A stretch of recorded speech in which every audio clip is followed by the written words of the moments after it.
on the Jesus Christ, thanks for going live when I was trying to explain how the fucking platform works. And thankfully you're eating too, so people really get to see some hashtag only tubs naughtiness here. We're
Welcome back, Mighty Vandals, the Tubs at the Club, the Idaho Vandals affiliate on the Big Sky Podcast Network. I am your host, Dallas Hammer, joined as mostly always by brave, bold Brian Marceau. Yeah, dude, great to be here. Just with we always knew this, but like just the evolution of spring ball, like the scrimmages matter a shit ton more than the spring game. So we've got some experts here to help us talk about scrimmage too. So happy to be here, man. Dallas, was that already a hashtag Only Tubs Discord shout out? It was hashtag Only Tubs, where you can get more of Brian's moist mouth. Before we get into talking more about Brian's moist mouth, because we've obviously got to cover that today. Yeah. Also joined by the man in Moscow himself, Martin Heemstra, producer, redacted. Martin, how's it going, dude? It's going good.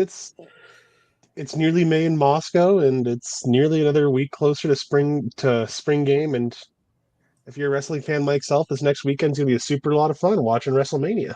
There you go.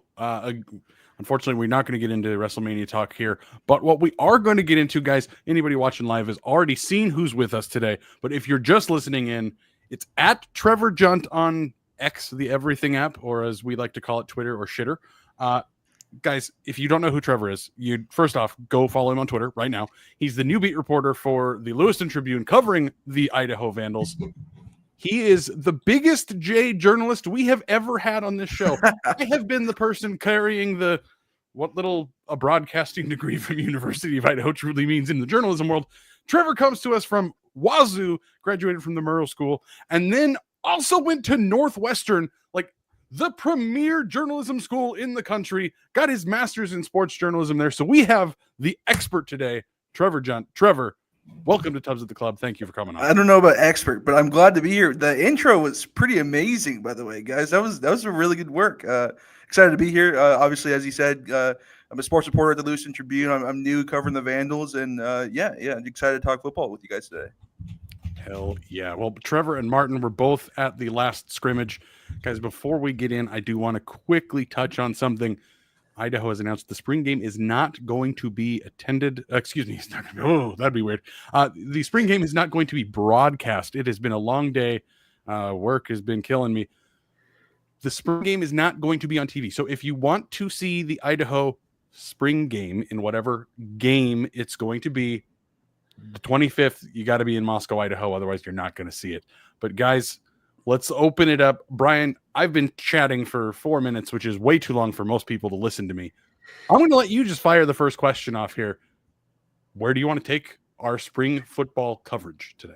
So we make a mistake on the show sometime, and the mistake that I think we sometimes make is because, like, one of the brain dead sports media things to do is to always talk about quarterback and nothing else, because it's simple to understand.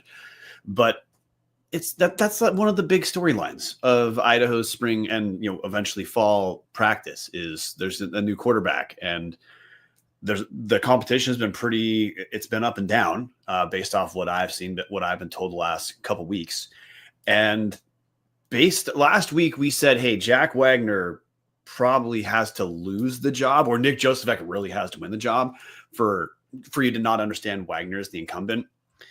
We had a pretty eventful scrimmage too, Trevor. So I guess first question I want to ask is, and you wrote about this in your, on the Lewiston Tribune this week. What'd you see out of the quarterbacks? Who was with the first team? Who was with the second team? And then also just how are the big guys with Joseph and Wagner? How'd those two fare? Yeah, so I mean, last week I assume you guys talked about it, how Wagner took the first team snaps. And then this week it was Joseph who took the first team snaps. And it was interesting because one of the first plays from scrimmage was just like a 50-yard bomb to Emerson Cortez Menjivar. And it was just a really good play. But talking about Joseph more, he really took the Linehan offense on, and he was shooting intermediate routes, working the middle of the field, wasn't taking too many deep shots, wasn't taking too many short passes, but was just getting the ball to the playmakers. And it was just a big difference between Joseph and Wagner, because Wagner threw 2 picks in the scrimmage, and it was pretty rough looking for him. One of the picks, he's just scrambled outside. I think that's one of the things that he definitely does is scramble a lot. And he scrambled to the right side, threw it in the middle of the field, and Hayden John, a safety, just picked it off. It's like a safety's dream. You want to see that ball come to the middle of the field to you, and John picked it off. So I don't know. Wagner just looked a lot worse than Joseph in last week practice. I'm talking to offensive coordinator Matt Linehan. He said that Joseph is really taking strides. He's taking definite strides, and he noticed that his mechanical work is getting better. He's asking good questions in film, and he's making progress. So yeah, definitely more positive from Joseph than there was Wagner. Yeah, so hey guys, continue to check out the Idaho Vandals YouTube page, because they are posting interviews from both players and coaches after practices and scrimmages. And it's relatively new. It's about a 2-3 week old kind of project that Idaho's been doing. And my experience has been the interviews are exclusively worthwhile. So, and they're not super long, but as far as like firsthand spring ball content, this is actually the best the university's been at getting out interviews and getting out media. So let's reward them. Check out their YouTube page. Trevor, to continue to delineate a little bit more. So you're going to say, hey, Joseph Eck, in your mind, clearly won the day compared to Wagner, absolutely. Correct? Yeah. Okay. Yeah. Again, Wagner just made too many dumb mistakes, which Linehan spoke about. I mean, there's going to be mistakes made in spring ball. There's going to be picks that are going to happen. There's going to be bad plays by quarterbacks. He went through it. He knows that it's a common thing for quarterbacks to go through this early in the season. But yeah, Joseph definitely won the day. And then, hey, Martin, because you were there, what else can you tell us a little bit more about what you saw from quarterbacks too? If it was similar, what Trevor saw, if there's anything different, anything else that stood out that we just haven't talked about yet? I mean, everything that Trevor said was what I saw. I mean, Wagner had some like he said, had some questionable throws cross field that some were dropped, some were caught, but it was kind of some throws that obviously I hope that Matt can teach these guys not to do in game situations.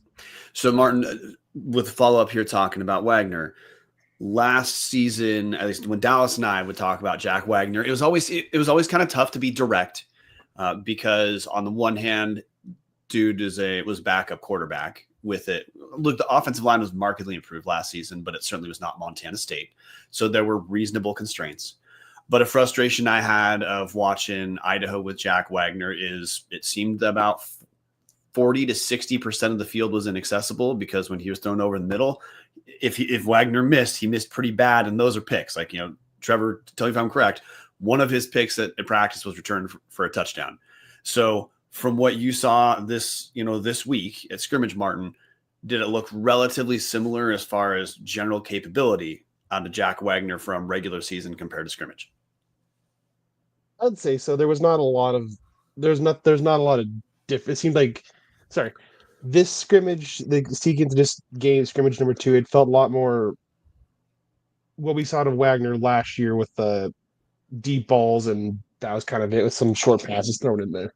Yeah, and by the way, we've seen this film before where Joseph beats Wagner out for a job. Now, it's not over. It's just one practice, but Trevor, based off what Matt Linehan was saying, based off what you saw, this maybe looked like the most definitive week between the two we've had. So I guess can I ask you to talk about Joseph for one more second? Pretend your listeners have never seen Nick Joseph play because, one, he actually didn't take that many snaps last year, and two, we might have some new people here.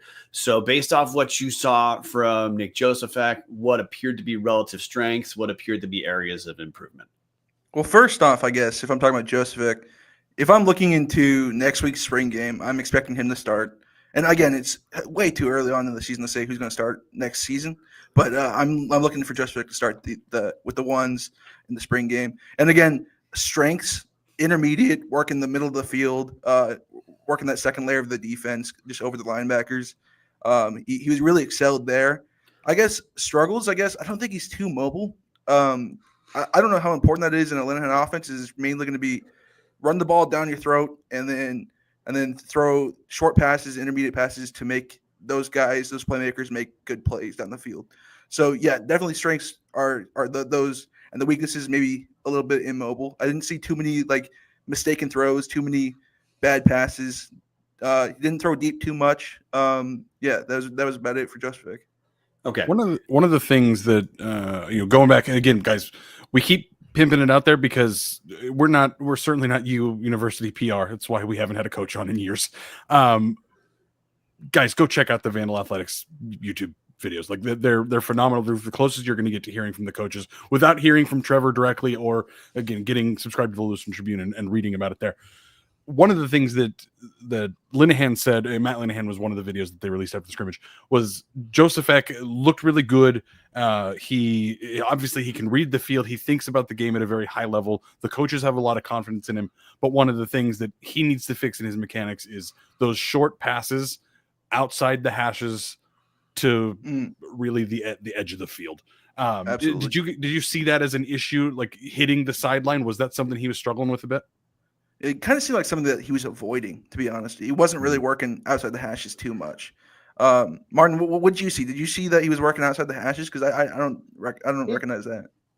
It didn't really. I think the only real complaint I had of Joseph and a little Wagner too was just they both had issues floating screen passes, and it just was they were going to get their wide receivers killed that way. The one other thing that I was told to pay attention to for both the quarterbacks, this is a not shocking at all observation of underclassmen who have not played that much at the D1 level, is when we talk about Idaho's defense in a second, obviously if their defense won the day a little bit more than the offense, then hey, you have questions about the offensive line. I was told that no matter what you saw from the offensive line, you need to tone any concern down a little bit, because neither quarterback is yet doing the O-line favor in regularly getting the ball out quickly. Both of them, both Wagner and Joseph, one of the things that they're just going to have to improve if they're the starter, because hey, portal window's open, and until the season starts and there's no quarterback who transfers in, that's always going to be a question for everyone as long as the portal's open. but both those dudes need to improve in their decision making, just being decisive and giving the line a little bit of help. Yeah, I would say on top of that, the offensive line, there was definitely times where the offensive line looked good. I think Linehan talked about how creating physicality is something that they want to form this offense on, is being physical and working with the offensive line and the running backs. One thing that I noticed too was, Martin, you probably saw this, Hayden Kinchlow, a tight end, is working as a running back in the scrimmages. Yep. And they're working him just down the gut. But on top of that, the offensive line, speaking of that again, there was one drive near the end of the scrimmage where Nate Thomas had like a 14-yard run. It was like a 10-yard run and a 9-yard touchdown. Yeah. And in that touchdown, the offensive line just opened up a wide hole. Nate Thomas said they Mosesed it because they split it like the Red Sea. And he just saw that. He said it was a beautiful thing to see as a running back, that big of a hole. I mean, I'm a big guy. I could have ran through that hole and scored a touchdown. So I don't know. There's definitely things to be excited about for the offensive line. It's not all negatives. Yeah, it wasn't meant to say that. It was just something that I was told. This is something that stood out about the quarterbacks. That if you watch a scrimmage, it might have felt like it was no line issue. But we've seen this before, where one of the things, if it's a new line, a lot of guys who either were not starters who are stepping up into a new role, or guys who are more depth pieces who are now becoming starters. There's always a learning curve. They're always going to look probably the worst they're going to look in the spring compared to during the actual season. But I guess, hey, we're talking about it. Just throw it to Martin. Martin, what are your reports on the O-line last week? There was definitely some, I would say, pause for concern with it, but there are like pass protection looked a little sus, and run blocking looked good. Consistent with last year. Yeah, consistent with last year.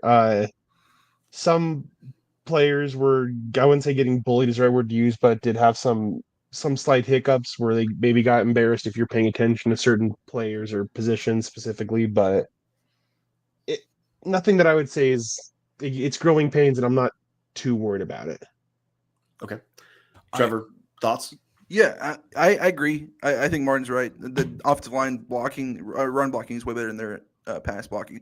But I think one thing that Dylan Lane said last week, he said that Coach Court Dennison, the defensive coordinator, has like 40-something calls in their call sheet.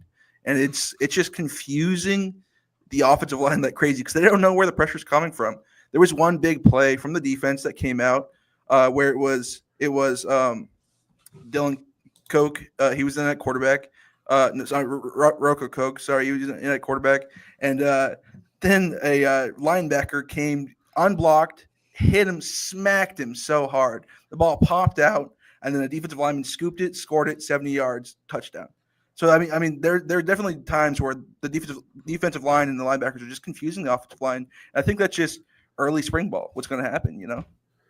Yeah, and we've talked about this for years, guys. The spring football formula is typically, look, the defense is going to look better. We've seen that across Vandal coaching history. Not that you could really ever extrapolate a lot from the Petrino spring games, but the defense always seemed to carry the team, and it's just how it is. But especially, I think it's important to note this year, as much as we all love Matt Linehan, Vandal legend, I think it's important to point out, like, Matt Linehan is in his first few weeks as a coordinator, and Court Dennison was once a Power 5 coordinator, or what is now Power 4. So obviously the defense is going to look really good, and we're going to get a lot of those nice statements of, yeah, Dennison's a genius. He's got us all in the right spots. I mean, the guy has succeeded at a level that is well higher than Idaho football. Not that that's like putting Idaho football down. Just important to keep that context of, guys, if Idaho's defense isn't good, there's probably a bigger problem, because there's plenty of talent there. We know that. We don't know the names as much because all the depth from last year are now the starters, because all the starters from last year were the depth previous, and it's college football in the 2020s. The roster is just going to keep cycling. But Line of Fire 95, I like the reports of the crazy defense. They sound confident and unpredictable. I mean, that's really what I think the big message is, guys. Is that what you would agree with? That the defense is certainly moving around a lot more than they did last year, where it was a lot of that cover 4, just keep the ball in front of you, don't fuck it up. are we seeing a little bit? Obviously, it's a lot harder to gauge it in the spring because you can't hit the quarterback. But are we seeing that it's a little bit more aggressive, a little bit more complicated than just here's cover 4, don't fuck up? Martin, go ahead. So yeah, it's completely different than what I've seen with Orich or Dan Jackson. Yeah, I mean, again, obviously, I didn't follow Idaho football last year, so I don't know how different it is compared to last year. But it definitely looks like a more complicated defense that is going to cause problems for opposing offenses. I think bringing that pressure just in different ways is really important to college football. You have to confuse that offensive line. It can't just be a basic 3-4 or 4-3 defense that just stays back and waits for the ball to come to them. You have to attack the ball. So I think that Court Dennison is a guy that will attack the ball and attack the offense in their weak spots. So it's definitely different than just a regular defense. Hell yeah. As Captain58 in the comments says, Dennison sounds like a mastermind. I would fucking love to see this D absolutely pants the Grizz in Missoula and pitch a shutout at Wa Grizz. Captain, that is like my wettest, wildest dreams come true. Guys, before we get into more football talk, we gotta hit our favorite part of Montana. It's Hughes River Expedition. If you're looking for a great all-inclusive week-long vacation, do not look past your backyard. Because you can do it here in Idaho. You can also do it in Montana. Hughes River Expeditions, they're Vandal-owned and operated since 1976, and they're ready to take you on the vacation of a lifetime. Enjoy a multi-day trip down the Middle Fork of the Salmon, the main Salmon River of no return, the Salmon River Canyons, or the Selway. You can even check out special trips like one to see the Perseid meteor shower. Camp on pristine beaches, Brian. Run amazing whitewater, hike scenic trails, spot wildlife, soak in beautiful natural hot springs.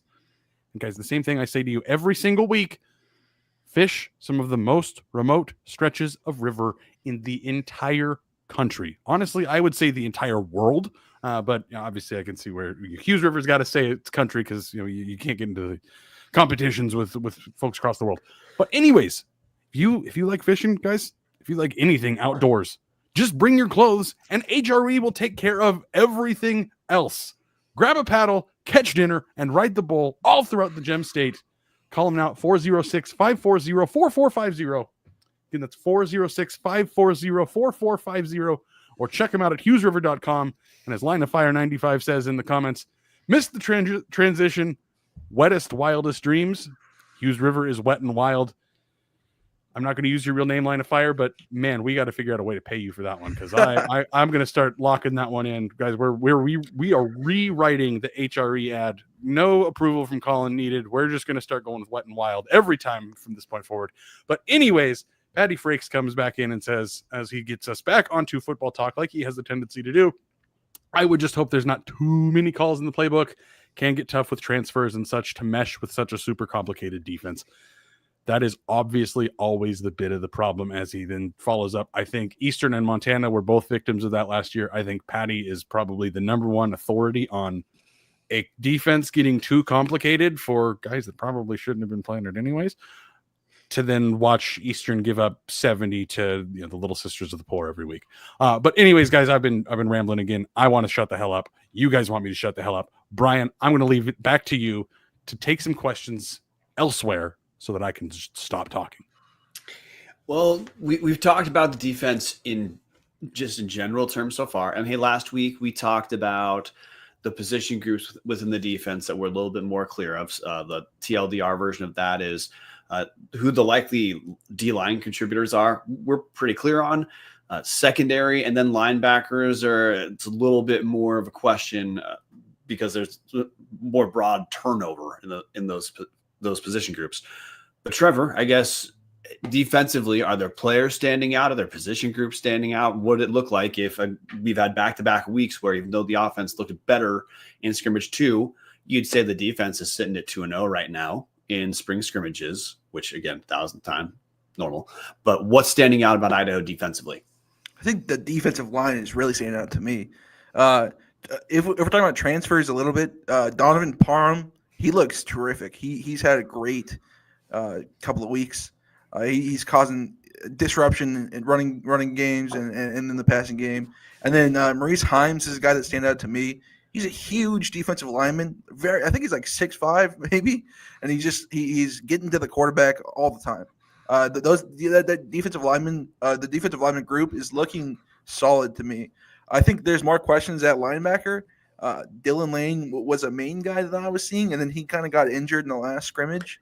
So I'm wondering any news on his because he went down with a non-contact injury in practice, correct? Yeah, he did. Any news on his status, or is that not that I know unclear? of? I don't know what happened there. I just know that he pretty much immediately left the field and went to the bench.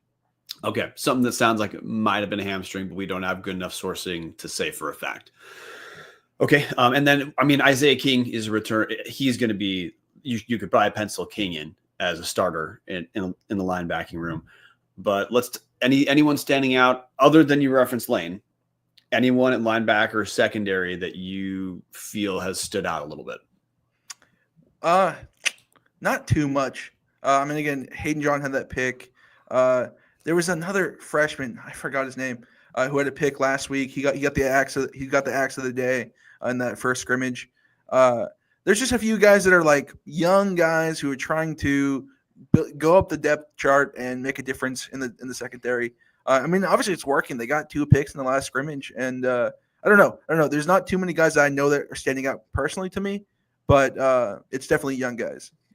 Martin, do you know any guys that are standing out in the secondary? I think it's kind of hard to say. I know I think it's James Herslinger out of Sugar City. I think it is a school in Southeast Idaho. I forget the name of the school, but he was playing. He kind of was playing a little bit more of the 1s and 2s this past week. I know they're pretty thin at safety, if I remember right. I think they only had 4 suited, if I saw at the scrimmage on Saturday. So it was people were getting playing time last year. So it would be playing time. They were getting playing time in the scrimmage. I don't like one that I know Isaiah King didn't play too much, but the other one that kind of stood out was I think it's Wayne Queen out of. Yes, Wayne Queen had the other pick. Yes, he did. Wayne Queen had a couple one. I don't want to get Lake City or Coeur d'Alene mixed up. Sorry for those North Idaho folks, but it's one of those two.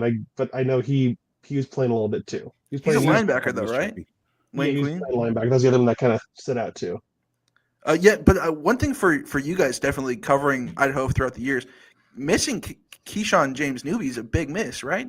He had like 14 sacks last year, something like that. But I just wouldn't stress too much about the defensive line because these transfers are showing up in the scrimmages. I don't know how it's going to transition to Saturdays, game days, but so far it doesn't look like it's going to be too scary of a miss, you know? What do you guys think about missing Keyshawn? Quick note from the Tubbs of the Club Stats Department. Wayne Queen played at Lake City High School. And the name Martin was referencing from Sugar City, Idaho is Ty Herlinger. Thank you for that one. Trevor, to answer your question, man, it sucks. It sucks a lot that he's gone. But again, the guy had such a incredible path that I can't fault him for, hey, I'm going to go look at the draft. Didn't obviously get the results he was looking for, and I can't fault him for going and following the coach that brought him here. I'm not going to hate on the guy for that. I think Donovan Parham is 100% the replacement for Keyshawn James Newby. I don't think it's going to be as big of a hit as it seems right now, because it's terrifying. The guy was the best pass rusher we've had here in quite a while. No disrespect to Chuck Akano or any of the guys that came between. I mean, honestly, Benson Mayowa, who obviously had a great NFL career, not really a huge career in Idaho, but I think as long as Parham stays healthy, I think there's enough depth here. When we talk about the different guys that have had snaps on the D line, I think we're actually going to be okay, and we're going to think 10 months. We're going to think 6 months from now when it's October. Hey, we really shouldn't be that concerned. We were able to replace him pretty well. I think that's what's going to happen. I mean, it's terrifying. As Atlanta Fire 95 says, maybe not as big of a hit, but overall depth and rotation can make it even better. That's kind of what I'm hoping for. So there's enough depth to help with that. And I guess the pushback I'd have, Dallas, it's not actual pushback to your point. It's Keyshawn James Newby accrued the overwhelming majority of his stats in the first 40% of the season, first 5-ish games. So overall, that level of production isn't week in, week out what's being replaced. It's mostly what Newby did while hurt, which was, look, he was still good. He was still an all Big Sky level dude, not trying to write that off. But before he got hurt last year, he looked like he was brain dead pick for Buck Buchanan. Second half of the season, that just wasn't the case. So I think it's going to look not that different from it looked 2 years ago. Hayden Hatton graduated, one of the best receivers in program history. What happened? Well, look, you don't have to just replace that dude's performance with one guy.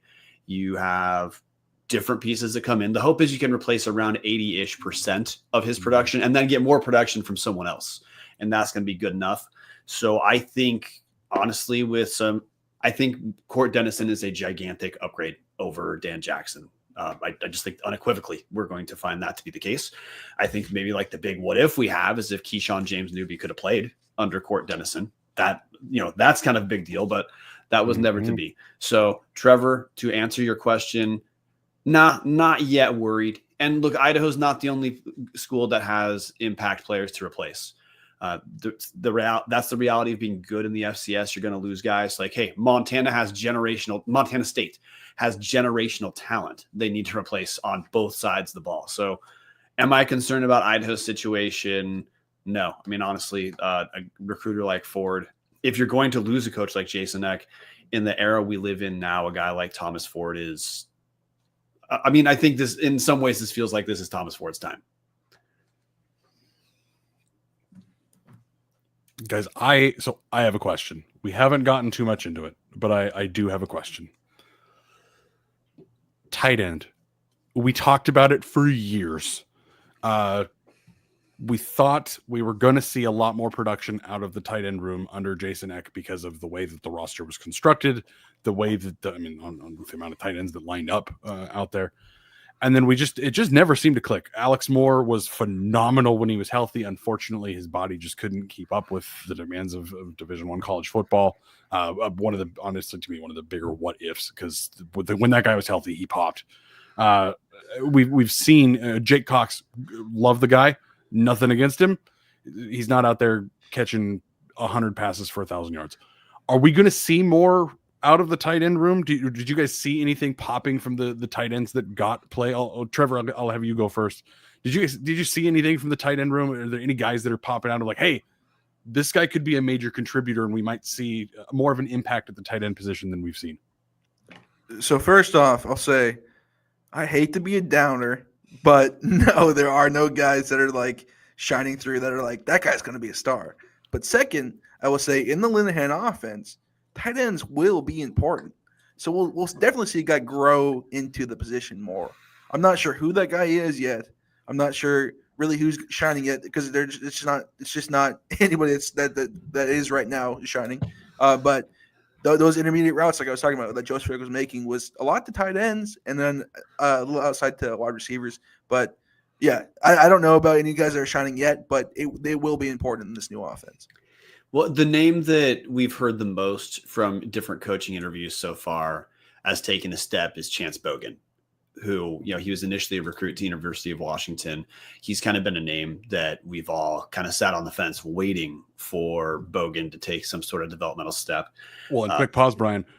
Thomas Ford was pretty instrumental in Chance Bogan showing up in Idaho. So. Oh, yeah. I'm just bringing up Chance Bogan because, I think he's a guy that because of the background of initially being recruited to University of Washington, look, we all know this because we follow Idaho and the FCS for a while, but the shiny Power 4, Power 5 school, that pedigree, it comes with expectations that most of the time are not met, not a put down to the dudes, but because we hear about guys who are coming from there, it's very easy to extrapolate significantly increased, performance. And sometimes that happens. Sometimes it doesn't. Like, hey, Trevor, you already talked about Maurice Himes, who he is from University of Washington. He's been an immediate impact player.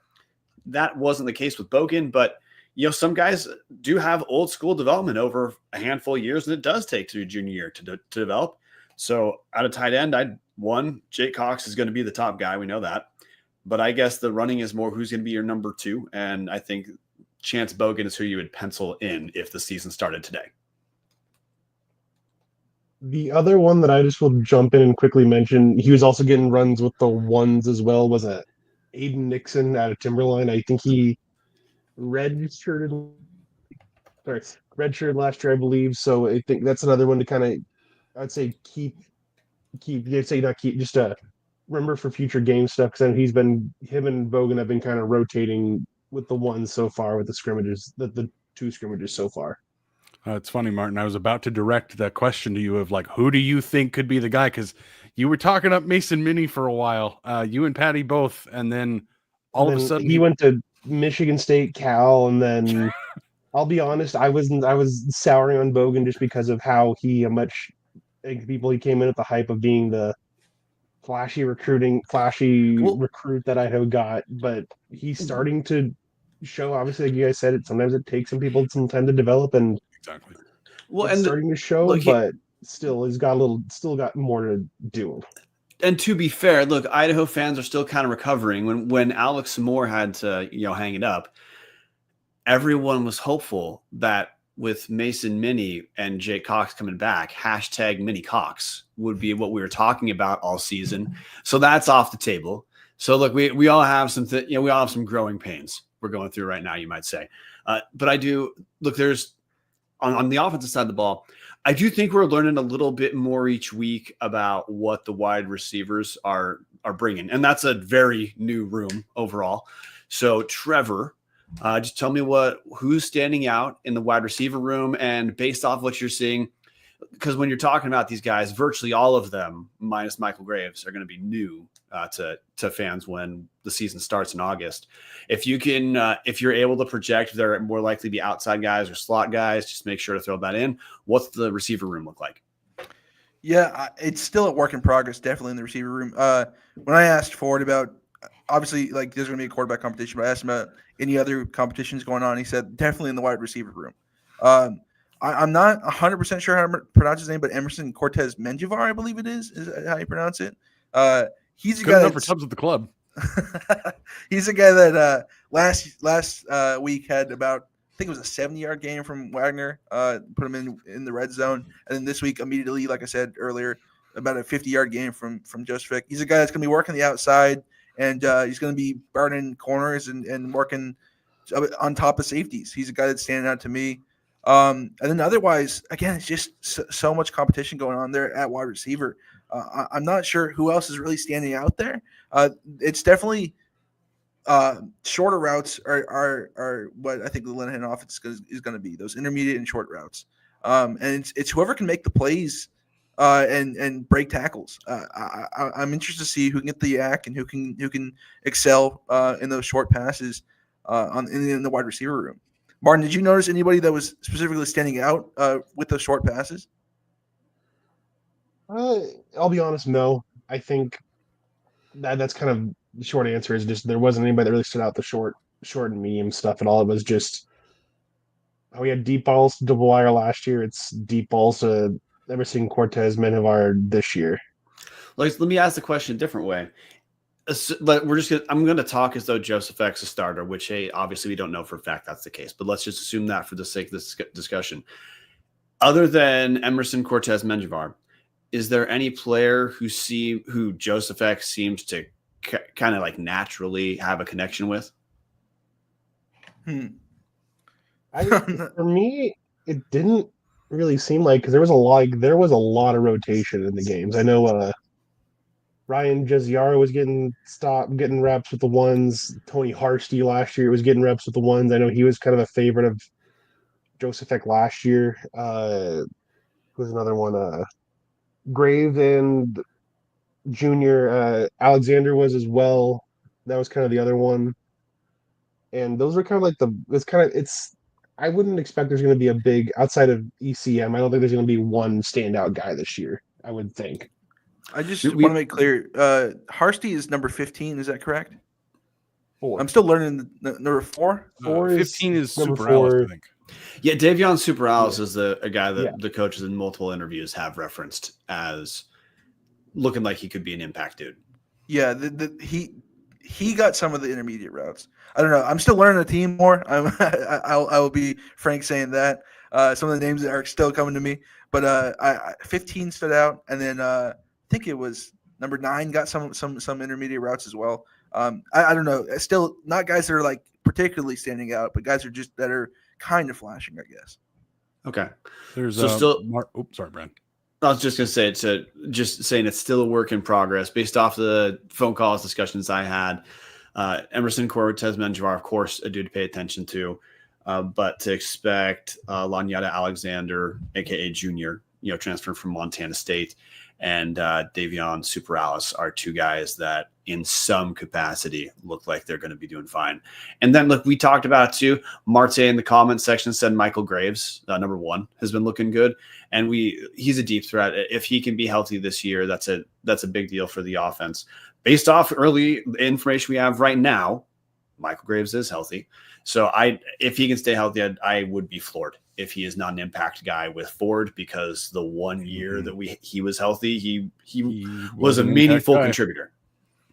I will say also, Martin hit the head on the nail. There's so much rotation right now. Like, it's not the same wide receivers with the same quarterback every single time.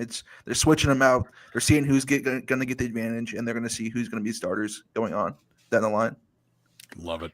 And Marte in the comment section saying Junior Alexander is returning punts as well, which that's another big deal too. Kick returner, punt returner, because Idaho lost for 2 consecutive years. Idaho lost pretty much everything in the return game. So anyway, look, we do this so that everyone can get a glimpse into what the season may become. I just also think it's more fun when you show up to game day and you feel like you know who more dudes are.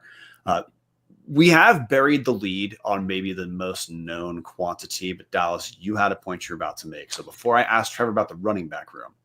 Thank you. What I wanted to hit is a comment from the comment section, as opposed to a comment from, I don't know, the cloud.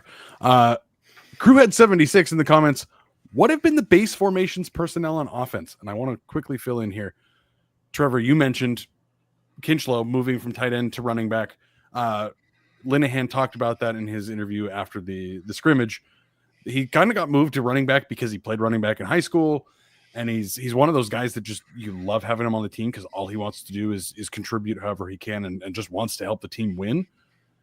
And he dropped a little nugget that maybe we're going to see a little bit of 21 personnel and maybe see Kinch as a fullback. So obviously that's a wrinkle we haven't seen a ton of in Idaho football recently, but what is kind of the base formation of this Ford Linehan offense, and what are you guys seeing so far? The thing with the Linehan offense is it just goes back for generations and generations.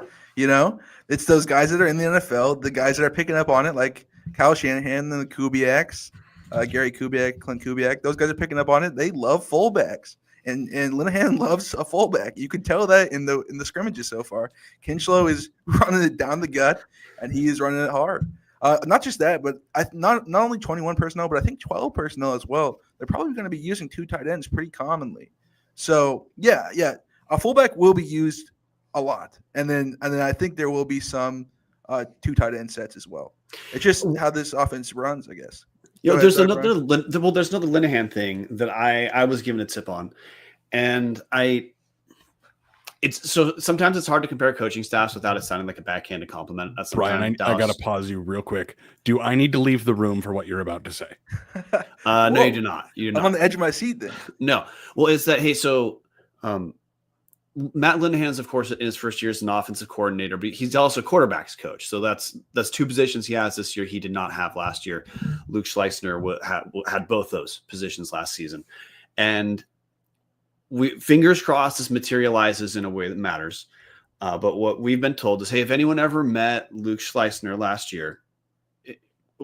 3 years, very smart dude, but a little bit more on the reserve side.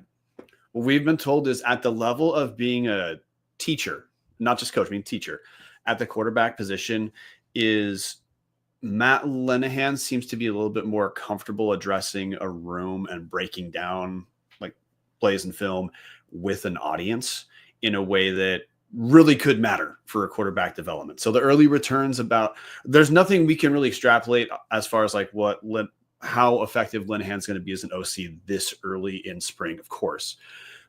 But part of what they do is work with players in the same way that we've been told one of the changes from Jason Eck to Thomas Ford is that Ford's a teacher. He gets his hand dirty. He gets in there. Matt Linehan apparently matches that pretty damn well for the quarterback room, and for a group that's as young and inexperienced as what Idaho has. That sounds like an upgrade to me.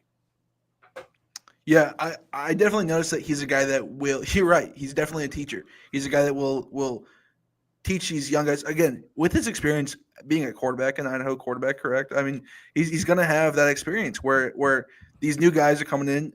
We keep talking about quarterback, but I mean, I guess to go forward on the quarterbacks, he noticed that like they're struggling with things that he struggled with, and he wants to teach them how to overcome those battles of these like dumb throws or these mechanical issues that they need to overcome. He's definitely one of those guys.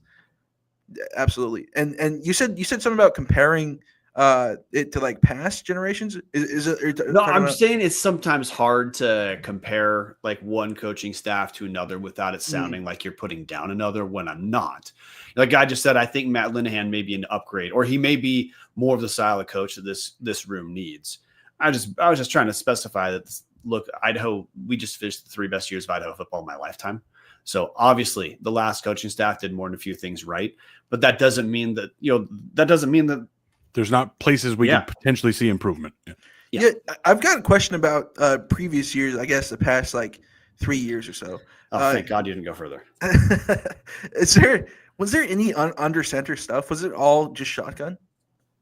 Overwhelmingly shotgun. It was a lot of shotgun, a lot of pistol formation, not a lot of under center stuff. Like if there was any, it was like trick plays under center where it was like almost wing T-ish. Mm-hmm. Oh, Try to get the ball to Eli Cummings quickly, and it was not. It was very not work out a lot. it was very what? I'm sorry, Brian. It was very HR friendly. Oh, okay. Well, I tell you what, I think that's gonna. I don't think it's gonna be a full. I think they're gonna be working shotgun, but I think that more under the center stuff is gonna happen under the Linehan offense. That's just like the new style of. I mean, it's the old style. It's like the Bill Walsh style, but it's also the new style of offenses that are developing under these young, athletic guys that love to run these new offenses, these new schemes. So there will be more under the center stuff with Linehan than I guess ever before in the past 5 years or so. So now we do need to ask about the running room, because look, if you listen to Matt Linehan talk and the interview posted to the University of Idaho's YouTube page, and if you look, Trevor, you brought it up earlier, this team's relative strength on offense this early, it appears to be the ground game. So what's standing out, what's working with the running back room? Obviously that involves talking about the O-line too. We touched on that earlier. So I guess as narrowly as you can, talking about personnel, what's working in the running back room? First off, I'll say it's Eli Cummings is wearing a yellow jersey. It's not a gold jersey; it's a yellow jersey. So I'm not sure if he can really be contacted super His much. plays have been pretty much anything I watched was pretty much as soon as he got touched, it was whip plays over, you're done, 5-yard gain kind of stuff.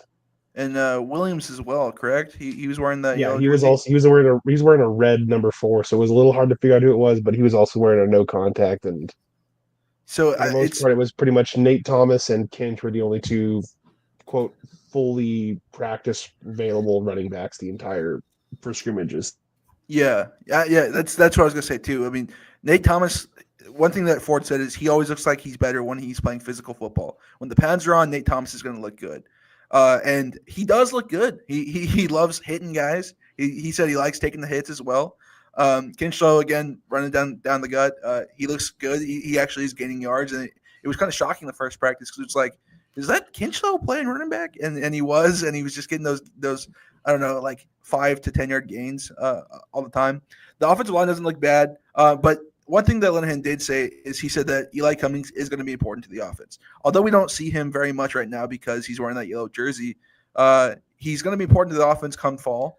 So I'm not sure how the running back room is going to look like. It's going to be definitely Nate Thomas as a maybe a 1-2 punch with Eli Cummings, and then Kinchlow will be playing fullback is my assumption.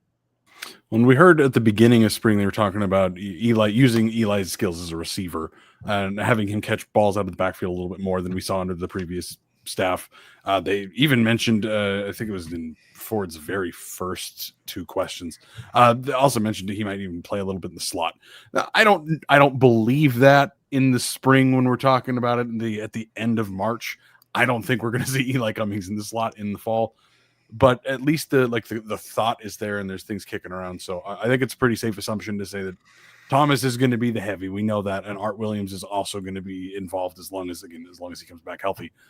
And I do think, Eli looks bigger and faster, and hopefully we're going to see a lot of that dual threat stuff out of him.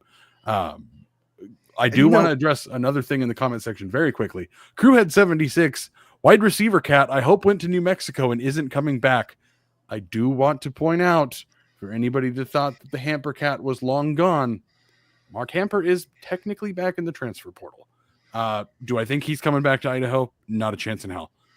But never say never. Mark Hamper left Wisconsin after a couple months. So there's always a chance we could see more receiver passes, I guess. If we really want to get nuts, we could see some more lazily thrown intercepted balls halfway down the field to nobody. I know how much Brian and Martin both love those. They're both grinning with excitement and anticipation.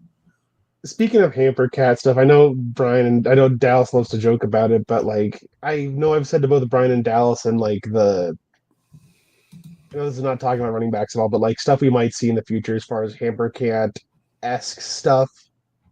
I think it's probably going to be a lot more like Rocco Coke and Kinch in the backfield. I know it's probably going to be obvious run play, but at least more of the actual passer throwing the ball, not just a wide receiver throwing it like a lofty double glove pass.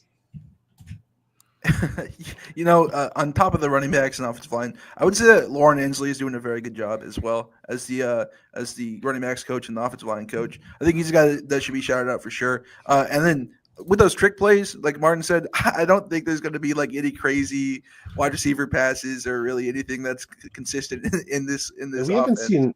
I'll be honest, with the 2 scrimmages I've been to, I haven't seen any of that stuff yet, which I kind of like. Yeah, I agree. It's only Coke really working with the running back, quarterback. Yeah, I agree. I don't think that's not a key to success. So, guys, we're producing in public here. Brian, you just posted that privately in the chat, and I never finished responding in the Discord to say why that guy is in the portal. Do we want to talk about this live on the show as it's being kind of ripped? Yeah, right so this is theoretical recruitment news, not breaking any stories here, but look, the portal's open for Idaho to pick big guys off as well. We talked about quarterback, pretty extensively earlier, but we also know transfers exist. Brandon Huffman, dude who runs 24/7, correct, Martin? He's like the recruiting, I won't say godfather, but he runs the recruiting stuff for. Yeah, he is the guy. He has a lot of sources on everything, so he's hinting very, very strongly about Fresno State quarterback Joshua Wood, who was a backup. He did start in Fresno State's Potato Bowl loss to Northern Illinois, but hinted very strongly that Joshua Wood, who had committed, as our man Patty Frakes says in the comment section, was committed to Eastern for about 15 minutes back in the day, that Idaho and Joshua Wood are a target to look at quarterback. One of the basic ways you can try to track research for recruits is if you go to the recruits' Twitter pages and Instagram pages and see a shit ton of coaches from one school are following. That usually means they know who each other are. Maybe a player or two. Yeah. So Joshua Wood's a guy that Idaho allegedly, according to Brandon Huffman, it may be targeting. So I guess, Trevor, you're here. None of us have broken down game film on Joshua Wood, but he was thought of when he initially committed to Eastern, he was thought of as a very good Big Sky get at quarterback. I guess your thoughts to hearing that there may be a FBS transfer coming into Idaho at quarterback. It wouldn't shock me. I could see not feeling too comfortable with the quarterbacks that you have right now. I don't think Joseph played bad in the second practice, but he definitely did not play great. It just wouldn't shock me to see a guy like Wood come in and take the job or really compete for the job. Just wouldn't shock me at all. So I got to touch on a little bit of tism here, guys. This is going to be a hell of a ramble, so I'm sorry. For anybody who doesn't know who this kid is, Joshua Wood is the son of Victor Wood. If anybody here, you got to probably be pretty old at this point to know who Victor Wood is. Victor Wood is a former Wazoo walk-on who won I think it was 1988 Aloha Bowl. I think it was the Aloha Bowl. Anyways, this was Wazoo versus Houston. Andre Ware, one of the most legendary college quarterbacks of all time, goes and doesn't look better than Victor Wood, who ends up becoming a Wazoo legend. Well, he has a kid. Joshua Wood becomes a high school quarterback, becomes the Ford Sports Performance 2021 Player of the Year while in high school. Moves on to, as Patty said, I believe he committed to Eastern late in his junior year. Then he exploded his senior year, won a state title. I think he ended up with a national title. Patty, didn't he beat one of the top schools? And didn't his high school team beat Bishop Gorman as well? If I'm remembering things right. That sounds right, Martin. If I'm something like that. It was something insane. Then he just popped off with offers. Not popped off, but guys were getting more FBS level offers after that game. Ding, ding, ding, ding. That's exactly what happened. And then he goes on to Fresno State. Jeff Tedford is the coach there. He doesn't participate much his freshman year because he's a true freshman. He blows out his shoulder, I think is what it was, his second year. Last year it was the backup quarterback, was kind of like the special, like, hey, we got this dual threat guy. Let's try to get him out there. And then, as Brian said earlier, he did play a bunch in the Potato Bowl that they lost. And then they come into the spring. He's one of the guys under Matt Entz, the former North Dakota State coach. He's in the quarterback competition, and Entz decides at some point this week, hey, we're not going to announce a starter until fall. And at that point, most of the Fresno State quarterbacks have transferred. They have 2 quarterbacks left in their room. So Joshua Wood transferred out specifically because he was not named the starter, and he's looking for playing time. So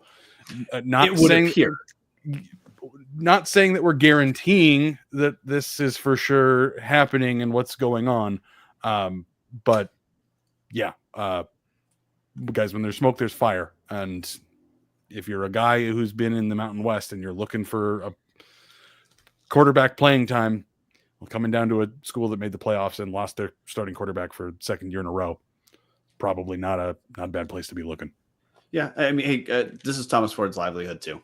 So like it would be essentially bringing a knife to a gunfight to not look at bringing in a transfer with some experience to compete against a very young quarterback room. It was one of the few complaints we had during the Jason Eck time that Eck was not able to do, was to get some depth pieces transferred in. Yeah, I think Ford's not a guy that's going to sit around and be complacent. He's a guy that's going to attack the transfer portal. I think he's been clear on some of his Twitter. If you follow him on Twitter, he's like attacking guys that are trying to poach some of his players, and he's just a guy that's I don't know, he's going to be relevant in the transfer portal, and so this would not this wouldn't be too surprising, a transfer like this. So Dallas, we're closing in on an hour, and because Trevor's a first-time guest, there is one thing we have to take care of, Trevor, which is anytime we got a new guest, we talk to you, we ask you a ton of questions with no notice. We call this the reversal. Sometimes we have the segment sponsored. That could be you, listener. We're going to give you a chance to ask us any question. It can be about Idaho. It can be about football. It doesn't have to be about whatever you want. The subject is yours. The question is yours, but with no notice, your question. Well, shoot. Do I get one question or do I get multiple questions? We'll see. We'll see how the first one goes. Okay. Let's see. First off, how long have you guys been following Idaho sports? That's a very good question. So for me, I'll give my cliff notes. I did my undergrad in 2005. That's when I officially became a Vandal. I grew up in a Grizzly household. So 2005 is when I started following Idaho. Took a brief hiatus during some years that I don't like to talk about very much, but came back hardcore in 2018. And I've been on board here. I joined Tubbs of the Club in the winter of 2018 / early 2019 and have been part of covering Idaho football here since. For me, I mean, I've been a Vandal fan most of my life. I grew up in southern Idaho, right in the worst stretch of the Walmart Boise State Broncos era. So it was a little bit of counterculture to be a Vandal fan growing up, a couple hours outside of Boise. But then, coming up and starting school in 2009, I've been diehard ever since, and followed things as much as I could. And you mentioned earlier, Trevor, being curious about why I was going to leave the room. Well, the Linehan family has been very good to Idaho. But 12-year-old Dallas is still like horribly scarred. And those are stories for another time. That's not all on Scott Linehan. That Rams franchise was a fucking disaster. But I mean, he was there at the time where they started going into the worst 5-year stretch of the history of the NFL. So real rough on that one. So long-time fan, lots of heartache and pain, but we're here. Yeah, for me, it's been since 2012 when I became a student. I was in the band and just kind of stayed following ever since because they were bad and I had to keep myself occupied with something while at the games. Okay, second question. I know you only said one sometimes, but I got second question. Just keep going.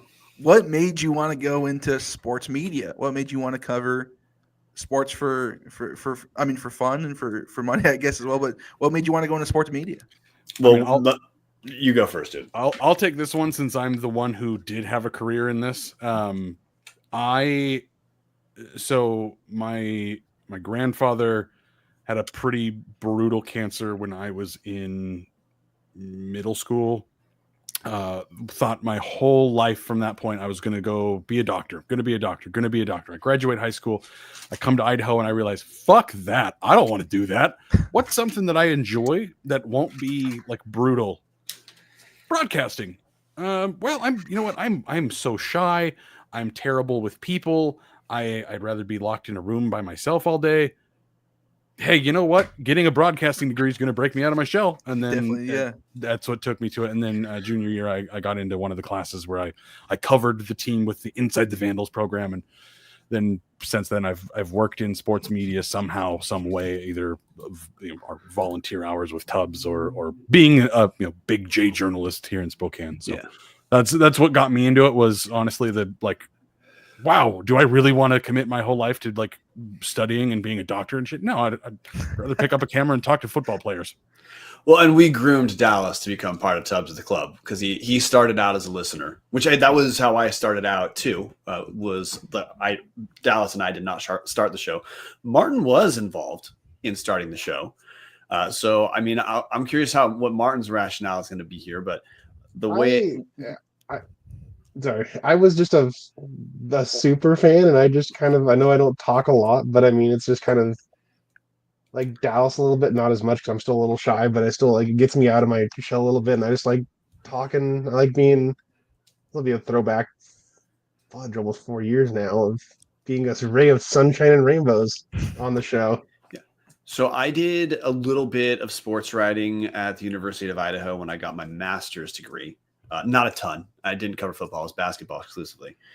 And then when Idaho dropped down to the Big Sky, that was not to relitigate that to people who that still hurts their feelings, but that pulled me back in to Idaho sports.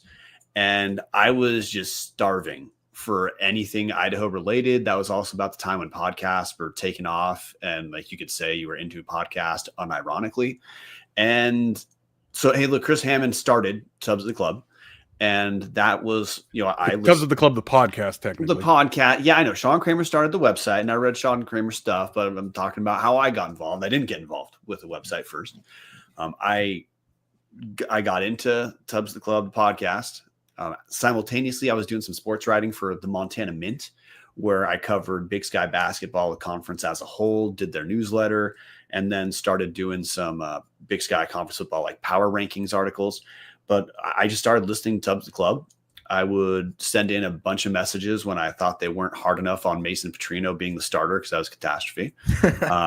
And I started sending enough messages in, was researched enough that I'd said, like, dudes, I can cover basketball for you. So I did that solo. And once I started doing that, I was just on. And this has kind of been the focus since. So I guess in a one sentence way is I was starving for Idaho media, and then and then when there was some, I was starving for something that I thought was the quality I wanted. So I did what I could to make it. Very fair. Thank you, guys. I really appreciate that. I got to go in like 5 minutes. I have an interview to get to, but I really do. You got a real job, right? No. But I really do appreciate you guys having me on. You guys are a great podcast, and I look forward to hopefully being on again soon. Oh yeah, absolutely, Trevor. I don't know if you've been paying attention to the Twitter the YouTube comment section, but people have been just showering you with praise for the last hour. So we really thank you for showing up. Again, guys, at Trevor Junt on X or Twitter or Shitter or whatever the hell you want to call it now. At Trevor Junt, subscribe to the Lewiston Tribune. Thank you again, Trevor. Any other final thoughts, gentlemen, before we close shop? No, just, I mean, hey, tune in for next week because, I mean, hey, keep in mind I said at the top of the show, the spring game is the event that spring football is oriented around. But if you want to learn about what's happening with the team, you need to follow the scrimmages. Follow us, patreon.com/Tubs the Club to support the show. And if you want, and also follow Trevor. Check out what he's doing at the Lewiston Tribune. And yeah, Line of Fire 95, Tubs the Club, Wet, Wild, and Golden. Why not? That's it. I don't know a better way to describe the hashtag Only Tubs Discord than that. Best place to talk Vandal sports online by a mile. It's not remotely close. We'll see you guys next week. And as always, guys, go Vandals. Go Vandals. Go Vandals. I don't think I can say it. Hey, go Tubs of the Club.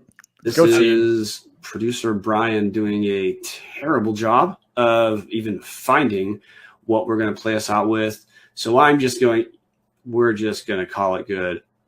See you guys Tuesday.